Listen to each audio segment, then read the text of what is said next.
Hello, hello. Welcome back for episode 9 of the hero's journey, the healer's journey.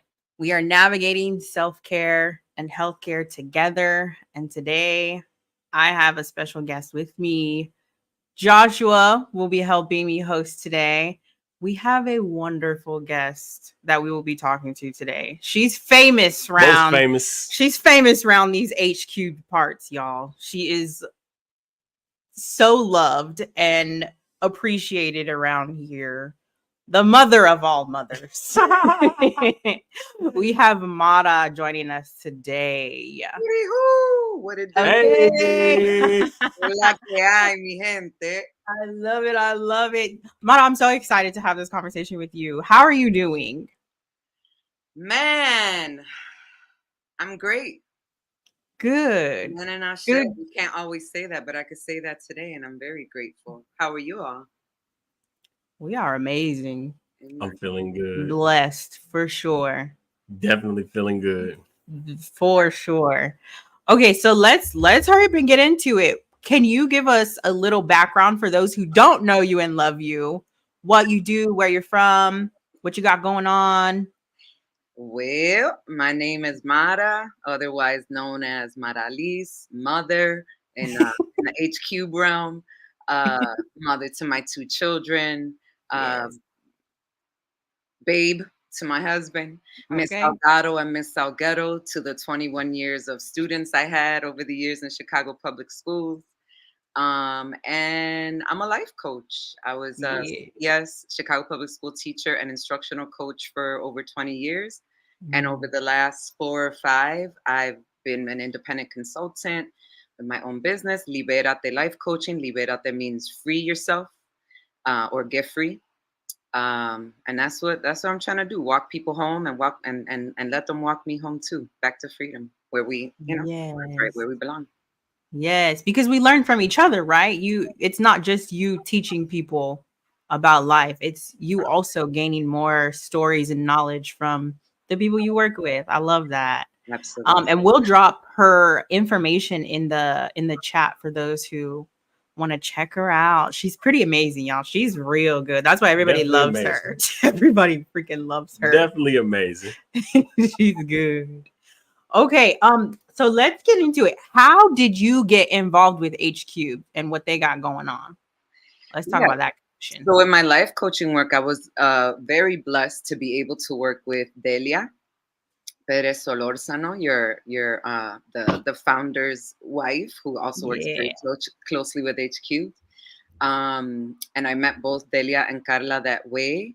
Also, I'd be remiss not to mention Surge and the LEC, the Latinx Education Collaborative out of KC, which Meow. we met through Surge, which is a leadership development educational pipeline for Black and Brown education leaders, which started in Chicago, but's now multi-city nationally.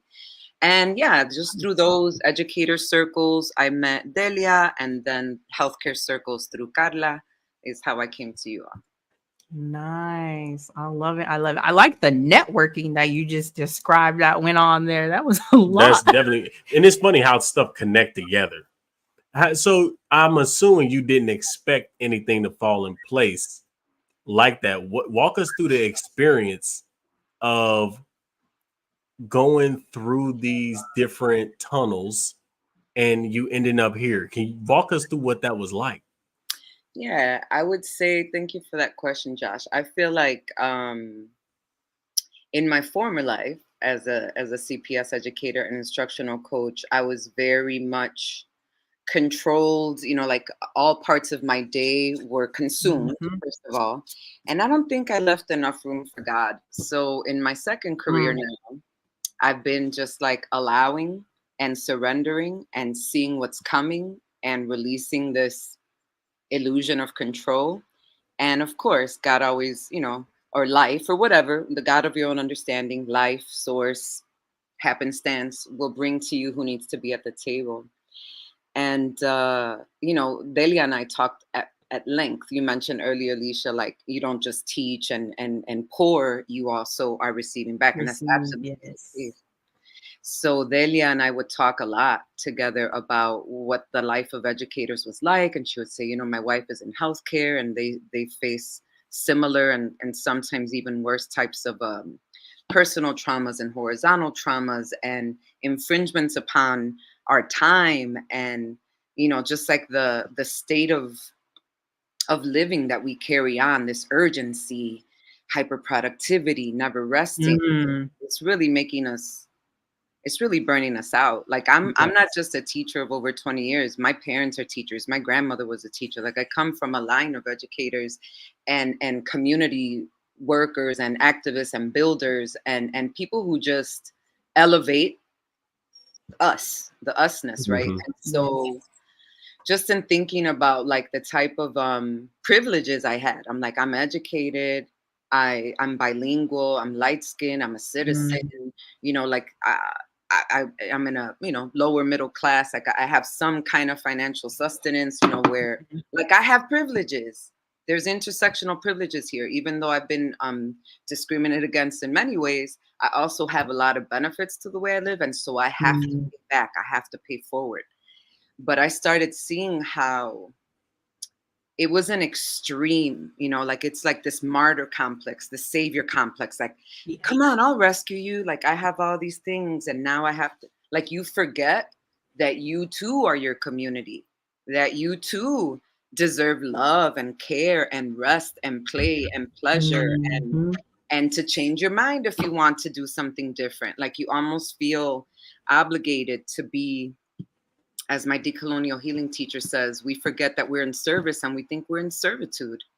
Oh, And hell to the nah. Like the system already exploits us. I'm not gonna exploit my damn self, you know. right. Though I did, and I saw Delia, you know, doing the same thing with her beautiful servant's heart, you know, that I'm like, bro, like we're dipping from service to servitude and putting ourselves under others. Yeah. And it can't be like that either.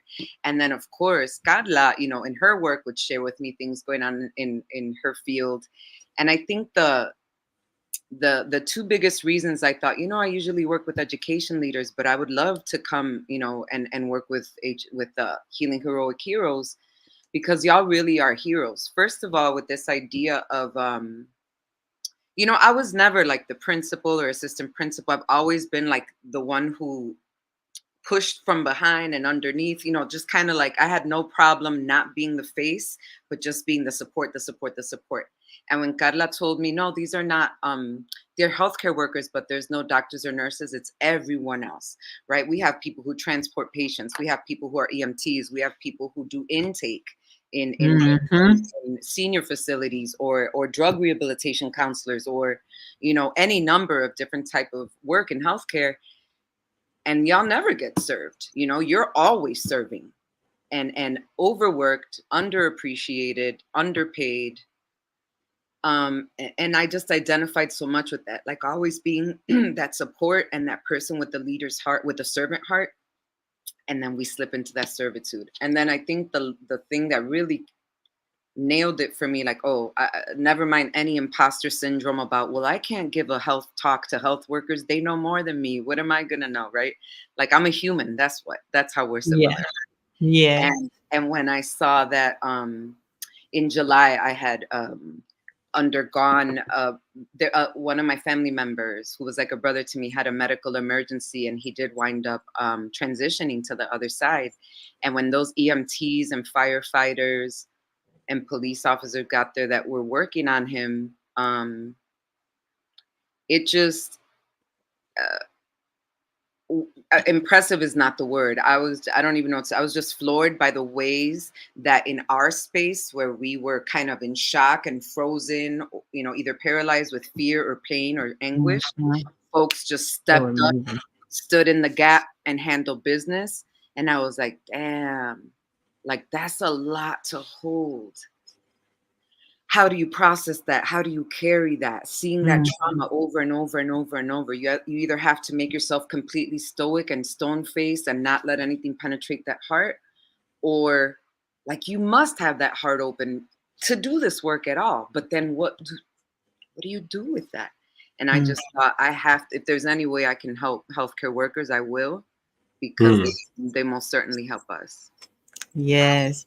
And thank you so much for sharing that. That is exactly what you did. You came in and you gave such a beautiful experience to all of us. Like I've talked about it multiple times. Like we were immersed in love and openness for 3 days. And at the end, someone was in it for like 30 minutes and he was like, I'm having like a revelation. We were like, that's amazing. That's how intense it was. And we were just immersed in it. And we still talk about, me and Josh talk about it all the time. We talk about the experience that you gave us from your heart, not just here, I learned these things, let me teach you. It's, hey, I've lived a life, you're living a life, we're here learning together. Let's be open. I will be open for you. You be open for me. We'll be open together. We will receive and we will give. And I loved the whole experience. So thank you so much for that again. And I wanted to ask this. So you and Delia, well, that experience that you had with the EMT, did that happen before? Or that happened before? And do you feel like that was, I obviously know the answer. Do you think that was coincidental? Or do you feel like it was something to that? What did you feel about that? Was it a confirmation? Walk us through the emotions you had at that moment. So that happened in July, the medical emergency. And I think the sisters asked me, the retreat was in March. And I think we started talking about it. Correct me if I'm wrong, Delia. I don't remember, girl. My memory, it's a mess. Maybe January or before, because we were several months, going through the planning stages of it. But it was months after, that I was asked to come on board for the healing retreat. And I think the hesitation was very brief about, like what, again, this bullshit imposter syndrome. Can we curse on live? My bad. The nonsense. Already happened. Too late. Bleep it.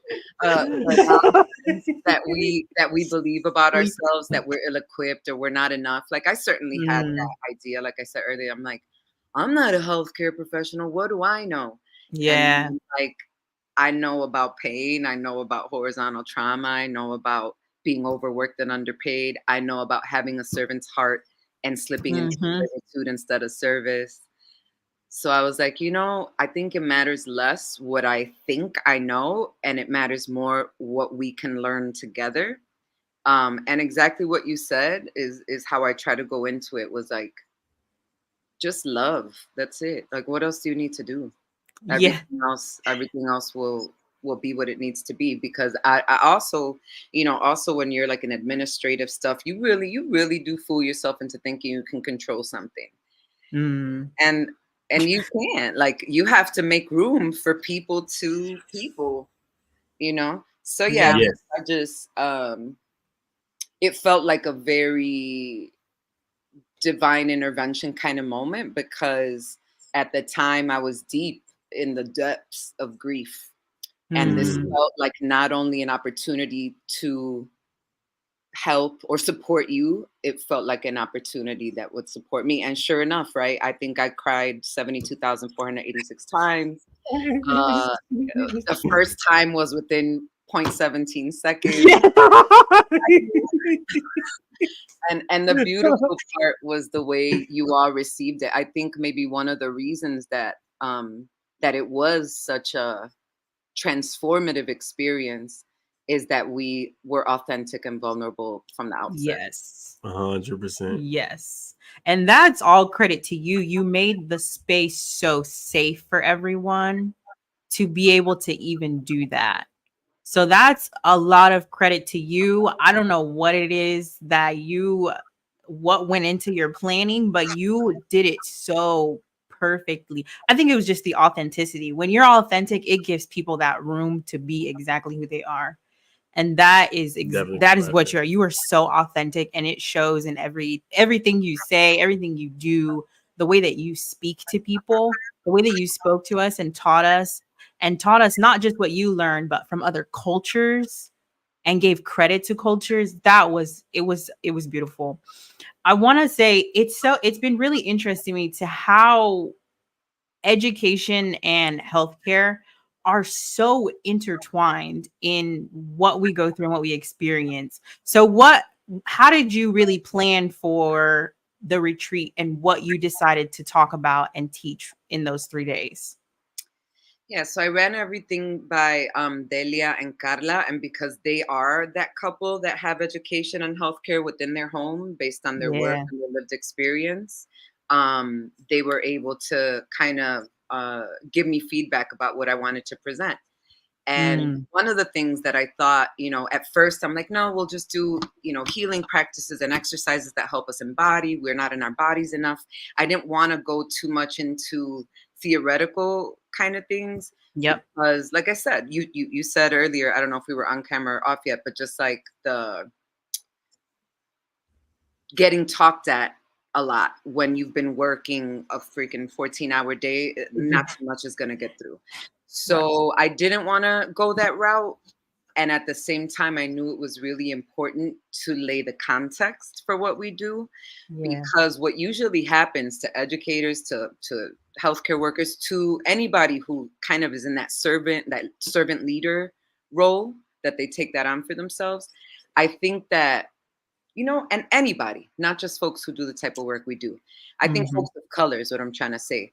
Because of white supremacy, patriarchy, colonialism, capitalism, and all the isms and ways, oppressive ways of society, we have learned to think that the white way is the standard and is the right way, and everything else falls short, or like we're always trying to reach a certain standard or convention. And I'm like, Yeah. that's all made up. That's completely constructed. We have our own Yeah. cultural paradigms that are no less important, valid, or valuable. And so that context was important for me to like point out, because I think I was 40, I was in education since I was 22, was the first year I taught. And I was like 40 something at the end of my surge, the education Black and Brown leaders pipeline, at my graduation for surge in 2018, just a few years ago, six years ago. Sorry, now I got to do the math. Okay, so I would have been 43. So we're talking about 21 years later or something. And bad math, I don't know. That's why a whole lot of time later. I was the first time I heard, I think his name was Andre Perry, Dr. Andre Perry, out of the East Coast. And he was at our graduation, and he said this. He said, there is nothing wrong with Black and brown people or children, like we were talking about students, nothing. Mhm. And I was like, how the hell am I 43? And that's the first time I've heard somebody say that Ooh. succinctly and unapologetically.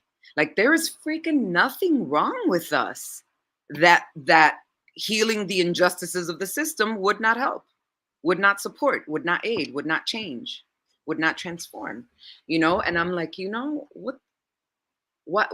And anyway, I say all that to say, we put a lot more on ourselves than we need to do, because we're always trying to reach this unreachable goal of, I don't know what, being the Yeah. most productive, the most excellent, the fastest, one who could do it on their own.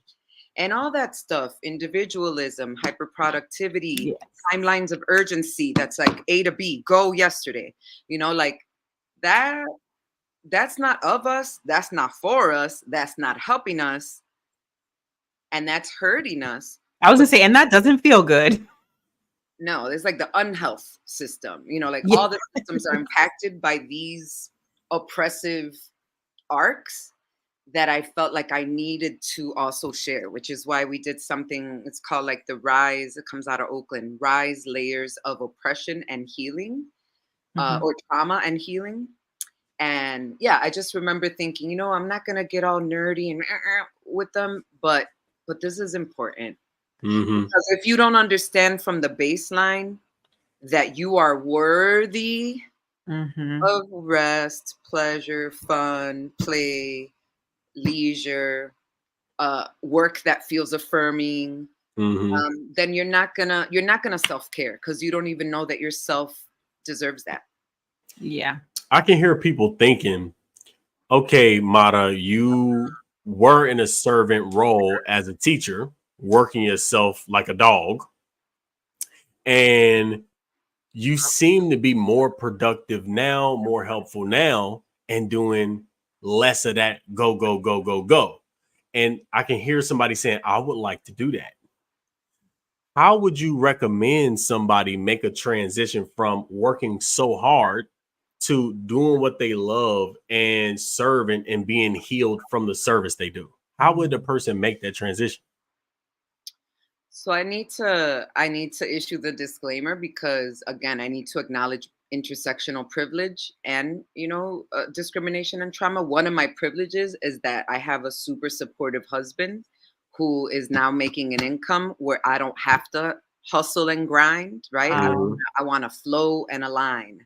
I don't want to hustle and grind anymore. Okay. That was literally killing me. And I am very blessed in that way that I don't have to, do what and the truth is I didn't have to do it before either. I just didn't know that I didn't have to, or that I probably shouldn't if I wanted to live past a certain age. So I do have to, I do have to say that about the financial and fiscal support that I have in my household, because I don't want to be a jerk like, oh yeah, all you have to do is, and people be like, oh yeah, who's gonna pay these bills? Yeah. So I need to be honest about that. But what I will say is I live humbly, like I don't live any kind of life of luxury. And again, that's a personal choice. Different people have different things that they need for their life. I'm very happy to just be able to eat and have shelter and have my family and do work that feels like I'm loving people with the love of God here on earth, which I think is our job. And I'm like, cool, done. I'm good. But I would say, like, if you really don't have, if you do want to work to have a certain income and that means you need to push a little more, or if you don't have support and you are your sole breadwinner in your home, and so the way, your work is set up, it does require these hours or what have you, I would just like start by looking at my calendar. I feel like calendarize everything. We usually put on the calendar what's important to us. But like a lot of my life coaching clients, for example, when I'm like, oh, if they say it's okay to share their calendar with me, I'm like, you say blah, blah, blah is important to you. I don't see it there. When do you meditate? You say you want to meditate every morning. When do you meditate? You said that you want to spend more time with your kids, but I don't see no kid time up in this calendar. So it's like schedule it. That's what I'm hearing. I literally have on my calendar my lunch, my breakfast, my dinner, because I used to live a life where I would forget to eat because I'm working. And the girl likes to eat. Like, I'm a Taurus. I like it. I know what I like. All of those parts. Shout out to the Taurus. Okay. I was gonna say it earlier too, Josh, but I'm like, I know I'm gonna go off on a tangent, so I'm just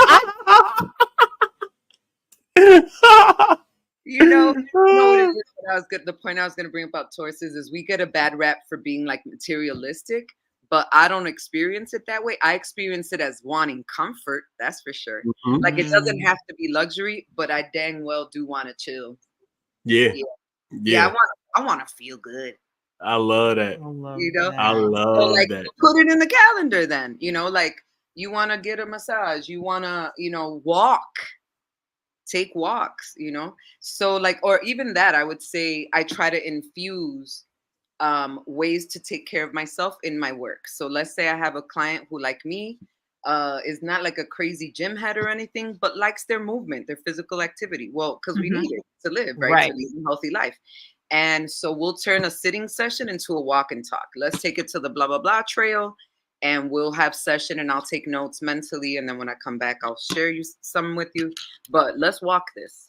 Let's actually walk this walk and not just talk. Anyway, so yeah, I would just say put it on your calendar if it's important to you, and don't leave yourself for last. I would also say try to start, for folks who are looking to transition into a less, hyper achievement, hyper productivity, urgency timeline, pay attention to your body. It'll let you know. Like, Yes. so often we're in absolutely an exhausted state, and we still want to keep pushing and pressing. Like, I always, since I was there, I'd be like, my eyes feel like I have sand in them. Like, that's what I would say when my eyes are burning. And, instead of being like, take that cue as maybe shut them for about 7 hours. Guilty. Okay, yeah. Be like, oh, just wipe the sand out. And Right. My eye would do like this twitch thing, and I would just be like, Time to go to and sleep. up you go and keep going. Right. It's like, no, your body's trying to tell you something, listen. Yeah. But you can't listen if you don't pause. You can't listen to your body if you don't know your body, if you're not slowing down enough to pay attention to it. Yep. Go ahead, Bobby. So no, I was gonna say, I'm thinking, I love when I do work that I love, I could do it forever and I don't even know that I'm doing it. What time is it? Doesn't matter. I have no idea. So I know I had the experience of working longer hours than anybody I know, but I love every second of it. And they look at me like I'm crazy and go, you need to take a break. You need to take a break. You're going to run yourself to the ground. I'm like, no, I love this. I feel really good.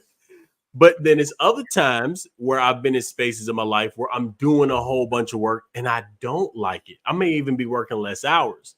So can you speak to the power of loving what you do or finding a purpose and loving what you do and how that reduces stress, or what does that do in your body from your knowledge? Thank you for that question. And I absolutely agree with you. Like, some of our labor, it's not all, a throwaway. It refuels and regenerates us. If you're working in your gifting, in your sensibilities, in your, your God-given purpose, if you're living a purpose-driven life, hell yeah, that work is going to feel like fuel, But I'll tell you something, there's a difference between, like, okay, the 16 years that I taught in the classroom, which were 360 degrees, physical, mental, emotional, and spiritually taxing, they were also very refueling because I adore children and young people. When I switched over to instructional coaching and was more in an administrative leadership role and worked more with the adults, I only survived, and I'll say survived because that's what it felt like, 4 years. Why is that? That's where your heart was with kids. I see. And thank you for saying that, because I can hear people wondering, well, I have to work. Like you said, they may not have that financial fallback and they say, I have to work. So that really will help. I can hear it just helping a person say, okay, find what you love doing within that space and figure out a way just to do that, because that's what I'm hearing you say. The Japanese have this concept called ikigai. This is also something I learned from Serge, by the way. Shout out to Carmita Saman, who is the founder of Surge Chicago and the nation. But ikigai is a Japanese principle that means find the thing. Like, if you can intersect these 4 concepts, you'll find that's your purpose work. Something you love, something you're good at, something the world needs, and something you could get paid for. Like, you're good at. You love it, you're good at it, the world needs it, and you can actually make your living off it, then you're golden. Wow. Right? Maya Angelou, Dr. Angelou. I have a new intention. Yeah. I like that. That's so good. Yeah. What you love, what you're good at, what the world needs, what you could get paid for. If it's within the, like the Venn diagrams, if it's in the middle and it touches all 4 circles, you're in there like swimwear. Maya Angelou used to say, what does success mean? A lot of people, again, because this is a colonial capitalist patriarchy of a nation, it's all about the money and the achievement. Like, success means, what's your tax bracket? And she said, no, success means liking what you do, right? Liking who you are, liking what you do, doing it well. Like, that's successful. I love what I do. Mm-hmm. That makes me successful. But I would say this too, because I also was like you, Josh, when I was in the classroom and when I was in instructional coaching, I was always not always, but often, too damn often, the last person out the building. And I probably averaged about 4 hours of sleep a night, which I remember my doctor telling me was the equivalent of being intoxicated all the time. Oh my Like God. you are not letting your brain and body faculties recuperate and restore and repair. It's toxic. Like you are toxifying your body with that small amount of sleep. And yet there I was every day, often, if almost every day, maybe 8:30, 8 o'clock, I think, was when maintenance would leave. And mind you, I would be in the building since 7:30. So very easily, when I say I would pull 10 to 14-hour days on a daily basis, and when you're a teacher, and I'm sure in healthcare too, it's no such thing as weekends either. You're on Saturdays and Sundays too. You're on call, period. Yeah. So I remember it was maintenance staff that would come to my office and literally escort me out, like, Miss Salgado, we gotta go. And I was so enthralled in my work that I couldn't. So what I would say to that too, Josh, is you need community. You need community. You need accountability partners. Like if I had told a friend maybe, man, look out for me, bro. I've been putting in way too many hours. I'm starting to feel quite run down. Is there a way you can help me with this? Or maybe just check me, just ask me how I'm doing with my sleep or whatever. And if I didn't have those folks, I had principals, tell me, normally you think the principal would be like, yeah, I need you to spend as many hours as you can. You could do extra work. And no, my principals would tell me, can you go home? So there's that internal drive that tells you this is good work. This is important work. That's why it's so hard with servant leaders like us, because we know the work we do is critical, crucial, essential, so needed. But our error is in forgetting we too are part of that community that needs that support. Yes. Such a good point. So when you decided to leave education in that formal role, what went into that decision? Like, what did you walk yourself through to say, I'm going to do it. I'm going all in on me. And that's that. Like, what went into that? Because that's a big decision. And Alicia, I thought that I would live and die in schools my whole life. Like, again, I was a daughter of teachers. I was raised in schools because my parents would take me to their schools. And then I became a teacher myself. And I loved it there. I spent more time at school than at home, easily. Except for these last 5 years when, thankfully, I was able to kind of shift that and make my home my actual haven. But it was 2019 and I decided I was going to go on sabbatical the next year. So I had been, throughout all of 2018, I had been saving and saving and saving so that I could kind of have some respite and figure out what my next moves were. Because I had no idea what the heck I was going to do. Yeah. I just knew I couldn't do that anymore. After going through Surge, it opened my mind up to the landscape of options and opportunities and possibilities. Like, girl, you can serve in so many ways. It doesn't have to look like a schoolhouse. You can, you like to bounce around and do different stuff. How cool would it be instead of, and I do love planting a flag in a place and calling it home, but I also like new stuff. I love nuance and meeting different people and being influenced by different perspectives. So I was like, maybe I could bounce around and go to different schools, go to orgs. Maybe I could work for a not-for-profit org. I started thinking about business, and I, not as big a fan of that aspect. And same thing in schools. Like, I love to teach, but I didn't like administration. I love to coach. I don't necessarily love all the, marketing and financial stuff and whatever. But it was necessary. I had to grow up sometime, so I'm in my 40s. Maybe now's the time. I'm in my middle age. So I was like, all right, I'm going to save money so that I can be off for a year and then we'll figure out the plan. And my plan for that first year literally was rest. It was 3 parts: rest, plan, act. That's it. People be like, what are you going to do? What are you going to do? What are you going to do? First, I'm going to rest.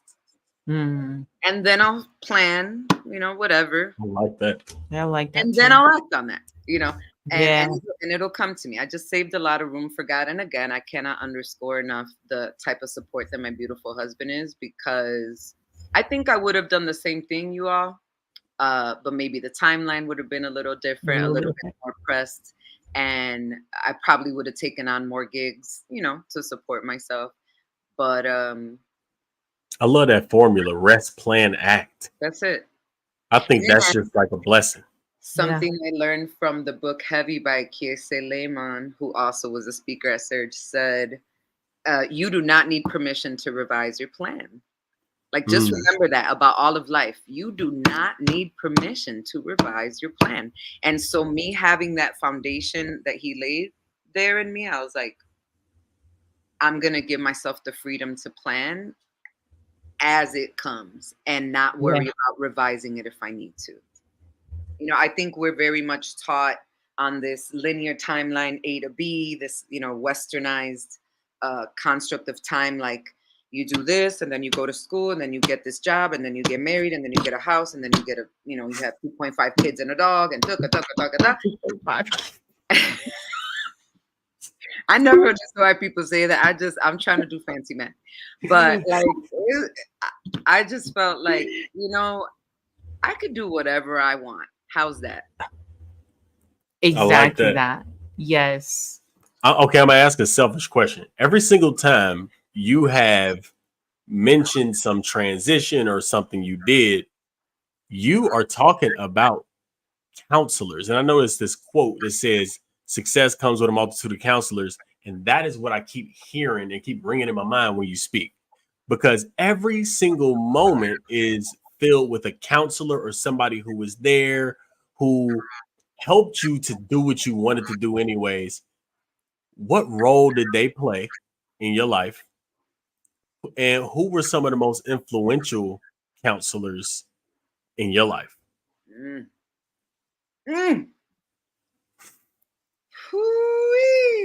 Lord, I will start with my grandmamas, because both of them are the embodiment of love.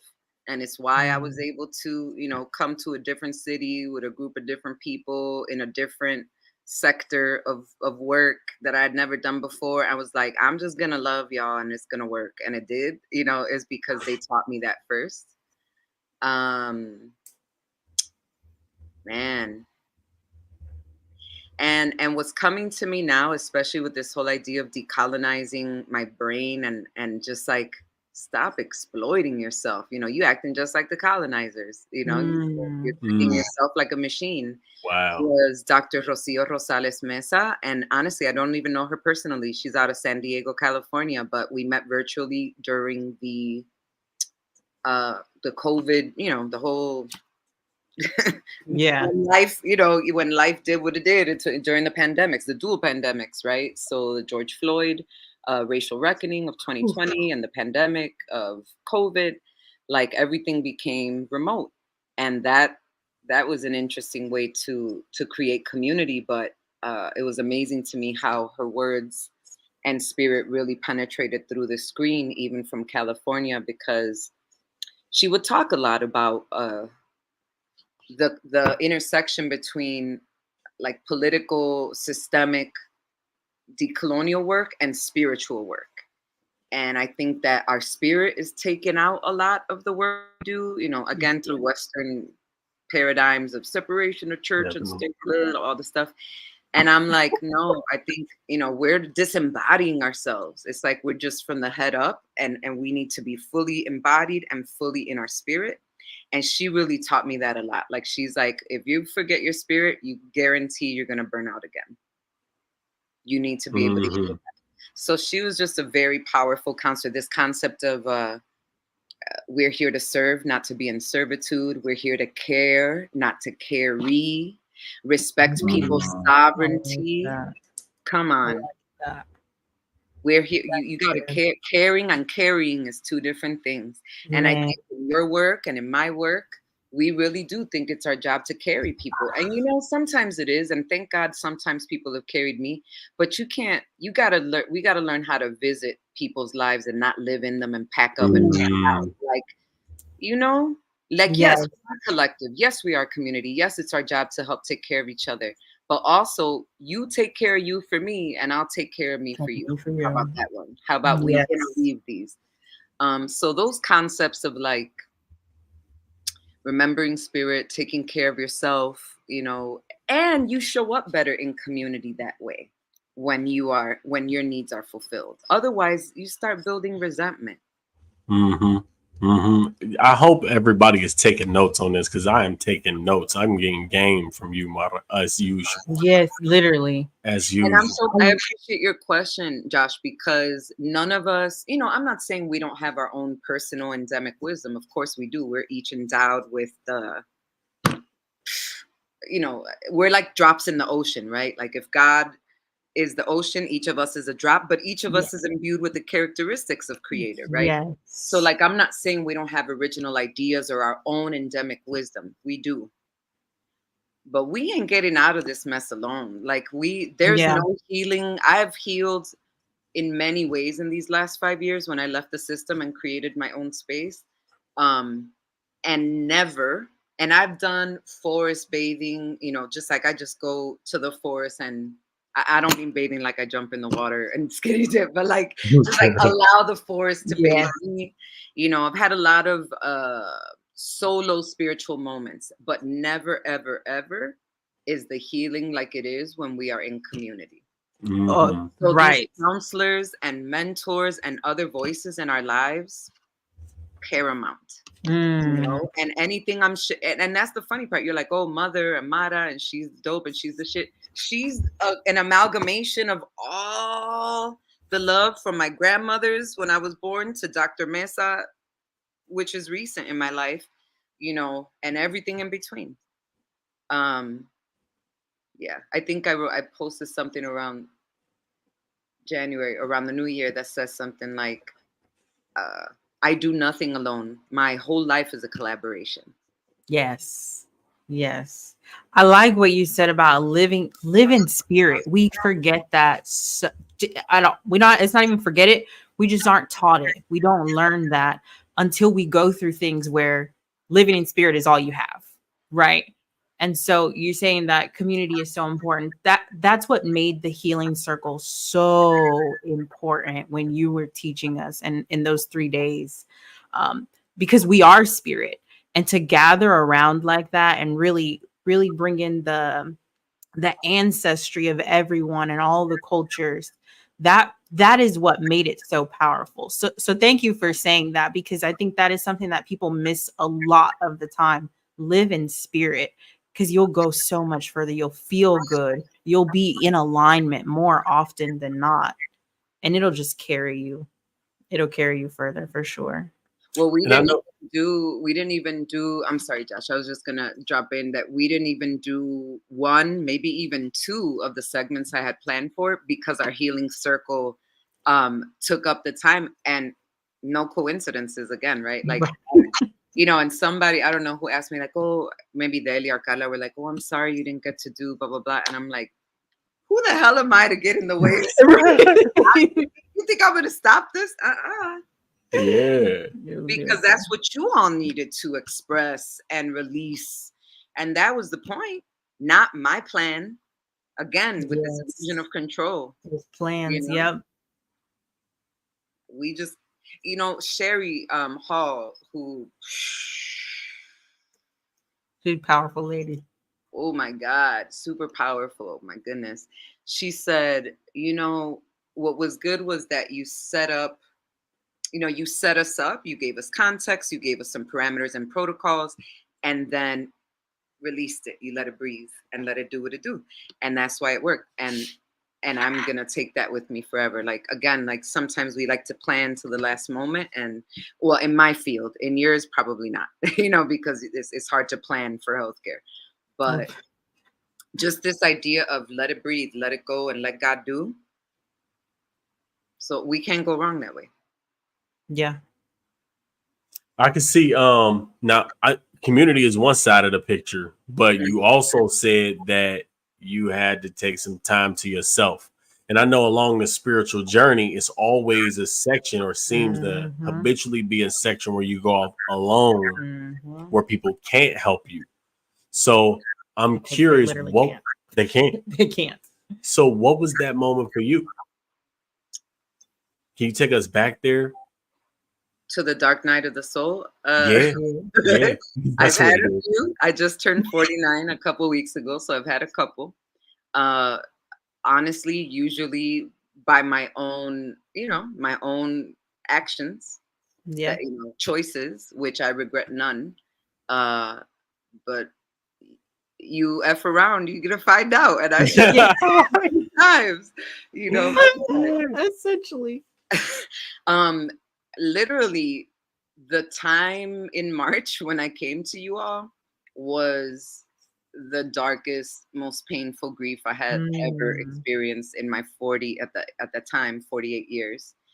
And I think about like community, of course. My husband, my beautiful husband, who would wake up at 2, 3, 4 in the morning anytime I was having a grief attack, Aw. and he heard me, he would be there. And yet there were still many times that he did not wake up or didn't hear it, or I stifled, because I'm like, damn, how many 2 a.m. wake Mhm. ups is this man gonna sustain? He got to go to work tomorrow. And so sometimes I would just hold it, and I developed this practice where I still don't have to be alone, because I always have my ancestors with me. So I have this kind of like altar space with my ancient matriarchs here, and then this Aw. so this meditation couch, I usually don't sit on it. I lay on it head down, like I mean, not a couch, it's a cushion. And I will lay on it face down, because one of the gifts of decolonizing myself has been like a connection with Mother Earth, and all forms of the feminine. And something in my body makes me want to get down to the ground. It just makes me want to be as close to the core as possible. Mm. So I will lay straight down. I will cry right into that pillow. And then sometimes I'll prop myself up and sit. I don't sit on the armchair. That's my grandmother's armchair, because I will lay my head on it as if that's her Mm. lap. And I will allow my grief. There's a poet named Nayira Wahid who says, you will bleed water. Don't worry. This is grief. And I had never known. I've read that poem 72,000 times and I love it, but I'd never understood it until this past year. So from July, which is when Miguel died, that medical emergency that the EMTs stood in the gap for us for, from July to March, again with the math, however many months that is. Okay, no, yeah. August, September, October, November, December. 8 months later, when you all met me, and I walked in, sobbing and didn't stop. Uh, that was the hardest time. And so even though I was with my grandmothers, although, they were in the spirit realm, so anybody who would have seen me would have thought I was alone, but I didn't feel alone. And Yeah. yet sometimes I knew, like in those late nights where I would be grieving, and my husband, I didn't want to wake him up again, and I would just hold it. It was like, I think it gives comfort. In community, even when the community is not present, just knowing someone Mm. else has already gone through this, it mitigates the isolation. Like, even as pained as I was, I'm like, the poet is Nayira Wahid, Nayirawahid. Sorry, I just caught the chat. Nayira Wahid. But yeah, it's okay. And I have ADHD, so now I should have known not I to let wasn't you even do looking that, at it. 'cause I forgot. What are you worried about? You were saying that Yeah, you it remember was other. advice. You were saying other people went through that, and that helped you. Like, That even helped you knowing to. I was alone, I was maybe alone in that moment, but I know that I'm never Physically. alone. Number one, because I have my ancestors Mhm. always with me in spirit, and number two, I'm a human, and this is part of the human experience. Yeah. And it just really taught me, like, to stop thinking of grief like the exception when it is the rule, when it is as natural a part of life as life. Yeah. You know, it's just the other side of the coin. It's the other, the other half of the other part of the journey. But that was honestly a really hard time. And what has been helpful besides community, music, nourishing myself with better food, taking my vitamins. And I got back on hormone stuff because I'm a woman of a certain age. And it has been helpful to re-regulate my moods a bit. And I also actually started after this was shortly after I left you all. And not that there was anything wrong with my breakdowns, because it was what it was, and you all received so beautifully, my authenticity, and then were able to be in your own. So it was perfect. But I also felt like I can't do this all the time. Like every group is not going to be as ready, Receptive. and receptive and loving as you all were. And sometimes things are on a faster time scale, and there's a different kind of expectation for the way something plays out. And I did get back on Zoloft. I got on sertraline, which I had tried a couple years before. And the funny part was, it's very helpful in just balancing my extremes. But my test was a couple weeks ago. I'm like, but if I can't cry, I'm not doing it.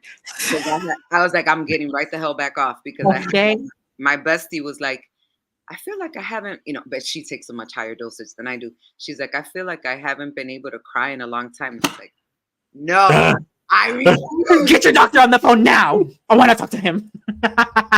So I was able to cry, and I'm like, okay, as long as I can still grieve, and feel my authentic feelings and be my authentic self, and experience real ass life, then I'm gonna take help. Hell yeah, because my issues are still my issues, my problems are still my problems. I still got to do my damn budget, and I'm still confused about it, but at least I don't get all anxious. I'm like, well, this is just what I got to do. Yeah. Yes. Thank you for saying that, because I feel like we've come to this place. I've worked in mental health, and I feel like we have come to this place where numbing is the thing to do. I don't want to feel, that's too much. No, you're a human. You're meant to feel. That's part of the experience. That's how you learn. You turn that off, and what experience are you having? You're not having an experience. That's right. So thank you for sharing that, because that is so important, to acknowledge those feelings and know, oh, it's okay to feel. No, I'm supposed to be sad. I'm grieving. That is what's supposed to happen. I don't turn that off. That doesn't help me. That doesn't make me help me move forward, because it's going to happen again. If I turn myself off, I'm no longer a human. What am I doing? Right. That's then you're going back to being a machine again. Whether it's we're overworking or that we're under feeling, you're still treating yourself as human. And you don't get the benefit of the feedback of, this is not working for me. Okay. Exactly. And you don't get to make the change. It's an opportunity to change. I'm curious, you have done so much. You're such a beautiful soul. You're just healing as an existence. Okay. What's next for you? Ooh, okay. So I love that question, because I don't know. I love it. The most exciting part. Right? My kids are back for the summer, so my more immediate focus right now, and it's why I'm a little broke, because I had very intentionally been like, I'm not working a bunch this summer. I have two main goals. One is be a mom. Like all these years that I talked about, the 20 some odd years that I was all about work. I have a 24-year-old and a 19-year-old. So how much of quality family time did they get from their mom?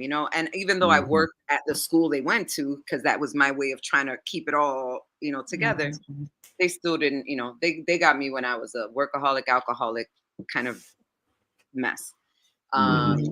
So I want to be a mom to them.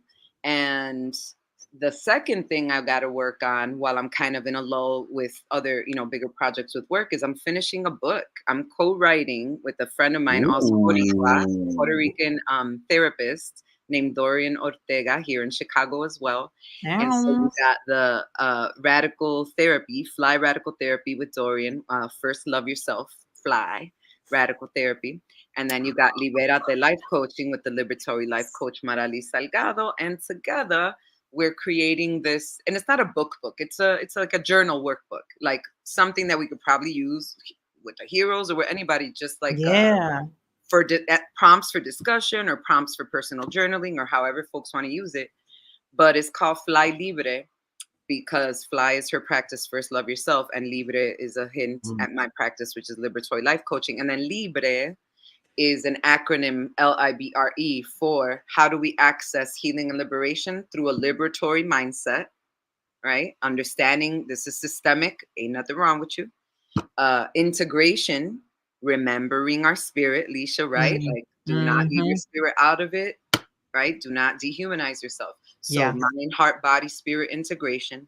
And also integration between our values and our choices. You know, Josh, you asked that earlier and I had meant to come back. You said, how can folks start to transition into kind of a pace that feels more like them? And I talked about scheduling it, and I talked about pausing.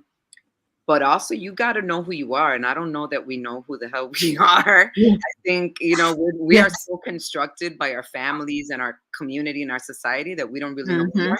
So we go to, I meant to do this. I'm going to write it down real quick because it's really easy to remember. So I just dropped in the chat, personal values, personalvalue.es. It's just a quick free assessment so that you can be like, what is actually important to me? You know? So anyway, like, so right. I'm about to click on it right now.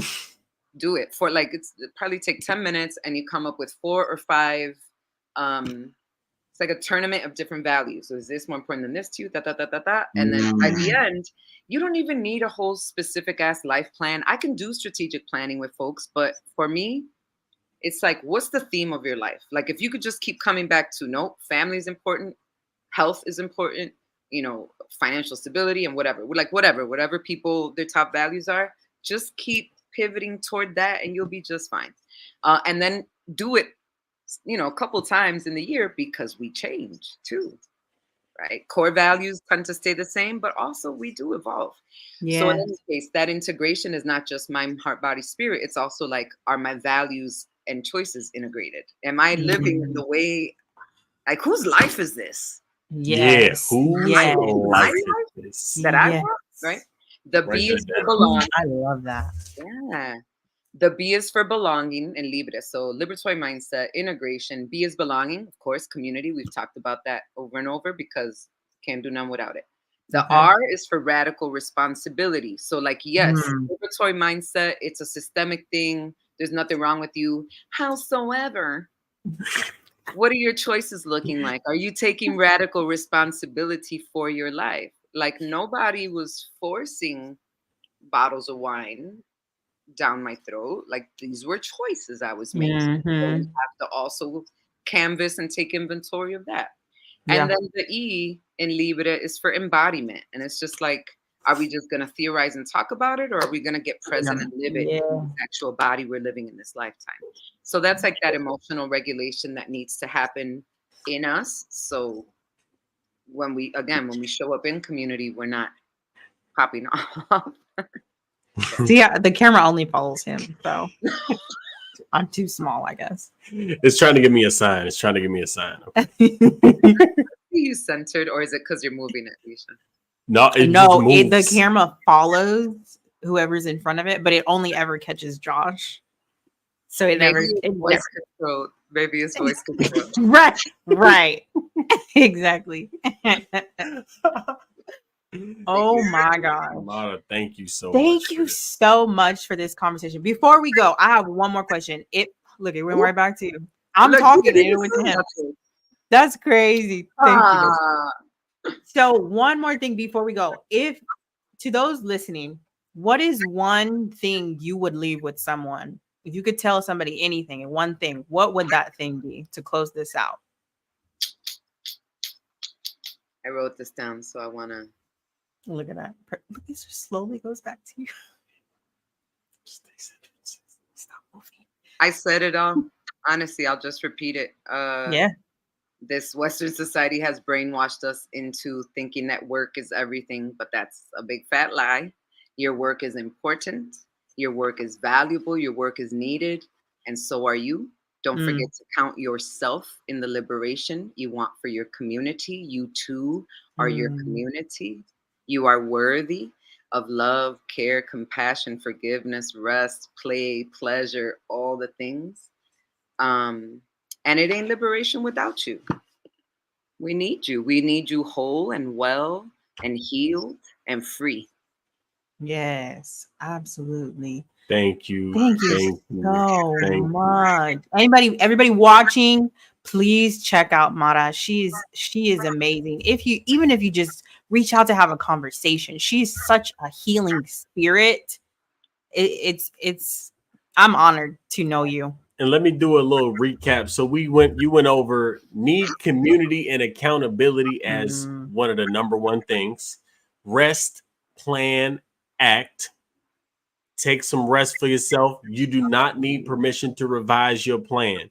Sure don't. You get counselors. The counselors can be right in your own house is what I learned from you. It can be right in your own house, right in your own family. That's probably the most important and fundamental. Whether it's a good example or a bad example, you can use it to your advantage. That's what I'm hearing from you.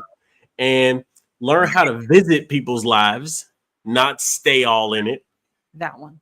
Here to care, not to carry. She just got bars. Oh my God. Love. If you want something that's gonna make you feel fulfilled, love something that you love, something that you're good at, something that the world needs, and something that you can make a living from. And asking that question, that last question, which is remember, or whose life am I living? Whose life is this that I'm living? That's all I'm out of for you. Yeah. Thank you. Thank you. Thank you so much. Thank you. I am so grateful for you. Yeah. As am I. Right. Thank you for all you do and all you are, and for loving me and seeing me, because I spit this shit all day long, but don't everybody receive it. So thank you for receiving. Absolutely. 100%. Absolutely. Thank you so much. Thank you to those in the comments joining us. We really appreciate it. We are closing this out with the famous mother of HQ. We love her here. We love her here. And this has been episode 9 of The Healer's Journey. Thank you so much for joining us, y'all. We are out. Peace.